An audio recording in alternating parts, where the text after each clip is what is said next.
Preposition 46 থেকে আমরা 50টা common preposition mistakes নিয়ে পড়াশোনা করব, যে মিস্টেকসগুলো আমরা না কেবল যারা নেটিভ স্পিকার তারাও করে থাকেন। আমরা ইংলিশ লিখতে বা বলতে গেলে এগুলো পাই এবং আমরা ভুল করে ফেলি এবং আমাদের পরীক্ষায় ডিরেক্টলি আসেও বটে এমসিকিউ আকারে। তাহলে আমরা শুরু করি।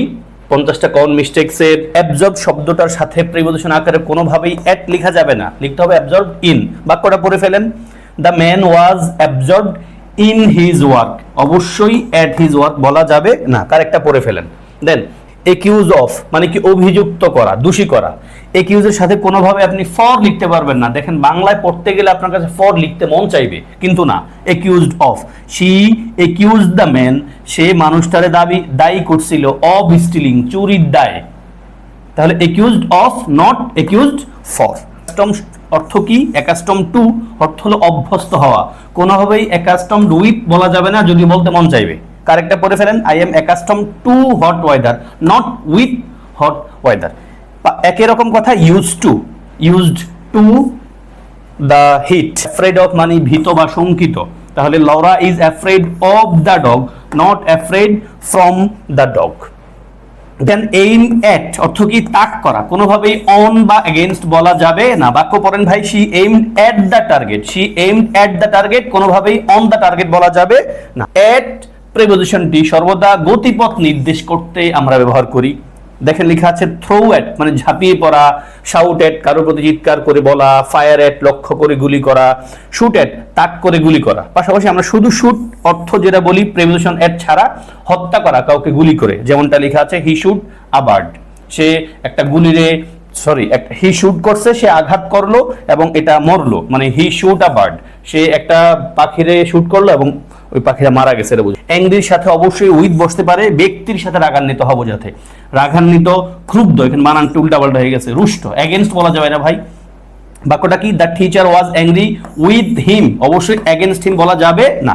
লেখা আছে আমরা ব্যক্তির সাথে রাগান্বিত হবো যাতে উইথ লিখি, কিন্তু বস্তুর প্রতি ক্ষুব্ধ ক্রুষ্ট হবো যাতে আমরা কি লিখি ভাই? অ্যাংরি অ্যাট লিখি। যেমন he was angry at the weather, with the weather না। পরে আগেও দেখে এসেছি ভাই, অ্যানয়েড উইথ মানে কারো সাথে রাগান্বিত হওয়া, বিরক্ত হওয়া বোঝাতে আমরা অ্যানয়েড উইথ, ভেক্সড উইথ লিখি। ইনডিগনেন্ট উইথ আ পারসন, কিন্তু অ্যাট লিখি কখন? কোনো একটা বিষয় নিয়ে যখন আমরা রাগান্বিত হই। অ্যাংশাসের সাথে কিন্তু কোনোভাবে ফর লেখা যাবে না, যদি ফর বলতে খুব ভালো লাগে।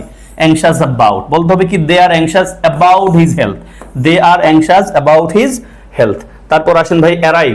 অ্যারাইভের সাথে প্রিপোজিশন কি বসে? অ্যারাইভ অ্যাট, অ্যারাইভ টু বলা যাবে না। বাক্য পড়েন, we arrive at the village, we arrive at the village at night, কোনোভাবে টু দ্য ভিলেজ বলা যাবে না।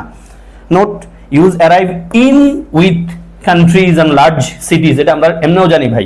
Mister Smith has arrive in London, একটা বড় প্লেসের কথা রেফার করছে, দেশ বড় শহর বুঝাতে। Mister Smith arrive in London or new York, সেটা আমরা বুঝতে পারছি। দেন অ্যাশেমড অর্থ কি ভাই? লজ্জিত। শব্দের পরে কি বসবে? অফ বসবে, কোনোভাবেই ফ্রম না। বাক্য পড়েন কারেক্টটা। ডোন্ট সেটা আমি পড়ছি না, কারণ ভুলটা পড়া আসলে দরকার নাই, আপনি ঠিকটা পড়েন, আর যেখানে ভুল হওয়ার চান্স আছে ওখানে একটু অ্যাটেনশন দেন। তাহলে he is now ashamed of, ashamed শব্দ নিশ্চয়ই adjective. He is now ashamed of his conduct, সে লজ্জিত তার কাজের কারণে, মানে খারাপ কাজের কারণে, এমনটা বোঝাচ্ছে। তাহলে অ্যাশেমড ফর লেখা যাবে না কোনোভাবে। একটু পড়ে ফেলেন, শাই মানে লাজুক, সাবধানী, দ্বিধান্বিত অর্থে অ্যাশেমড অফ ব্যবহার করা যাবে না। কি লিখতে হবে? অ্যাশেমড অফ মাই টিচার, এর পরিবর্তে লিখতে হবে কি? I am shy of my teacher, I am shy of my teacher. আমরা আগেও পড়েছি বিলিভ শব্দের অর্থ কি? আস্থা বা বিশ্বাস রাখা। তারপর প্রিপোজিশন ইন বসে, টু বলা যাবে না। We believe in god, we believe in god, but we believe our friends, আমরা আমাদের বন্ধুদেরকে বিশ্বাস করি। যাকে আমরা না দেখে বিশ্বাস করি তার আগে আমরা ইন লিখি।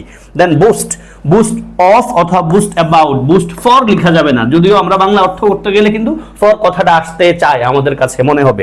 James boasted of or about his strength, James তার স্ট্রেংথ নিয়ে, শক্তিমত্তা নিয়ে কি করে? অহংকারী করে। ফর বলা যাবে না। কেয়ারফুল ফর বলতে খুব মন চায়, কিন্তু বাংলা যেহেতু আমরা পড়তে চাই, মানে বাংলা অর্থ করে পড়তে গেলে কেয়ারফুল অফ উইথ অথবা অ্যাবাউট লিখবো, ফর লেখা যাবে না। বাক্যটা পড়েন, ইলকি is very careful of or about her health, অথবা you should be more careful with your money. Take care of, এটা আমরা এমনি তো এক্সপ্রেশন আকারে ইউজ করি, ব্যবস্থা করা বা ভার নেওয়া অর্থে ব্যবহৃত হয়, যেমন হি tax care of his money. Train, এটা আমরা সবাই পারি, অবশ্যই উইথ দ্য ট্রেন আমরা বলি না, ট্রাভেল বাই ট্রেন।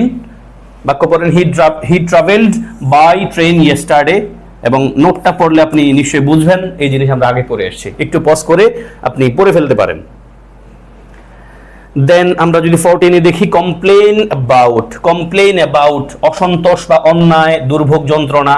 ফর নয়, মানে কমপ্লেইন ফর বলা যাবে না, কমপ্লেইন অ্যাবাউট কোন একটা বিষয় নিয়ে। দেখেন এনিটি কমপ্লেইন অ্যাবাউট দ্য ওয়েদার, এই ওয়েদার নিয়ে এই লোকে কি করছে, কমপ্লেইন করছে, তাহলে কমপ্লেইন অ্যাবাউট সামথিং। আমরা যখন অসুস্থতার কথা বলি তখন কমপ্লেইন অফ ব্যবহার করি, আমরা বলি she complain of a sore throat. Okay ভাই। দেন 15 আমরা যদি দেখি কম্পোজড অফ, আমরা এটা আগেও পড়েছি, কম্পোজড অফ মানে গঠিত হওয়া, তাহলে কম্পোজড অফ, কম্পোজড ফ্রম কিন্তু বলা যাবে না। Hour class is composed of 30 students, মানে আমাদের ক্লাসটা গঠিত হয়েছে 30 জন স্টুডেন্ট দিয়ে, যেটাকে আমরা বলেছি our class is made up of 30 students, অথবা our class consists of 30 students.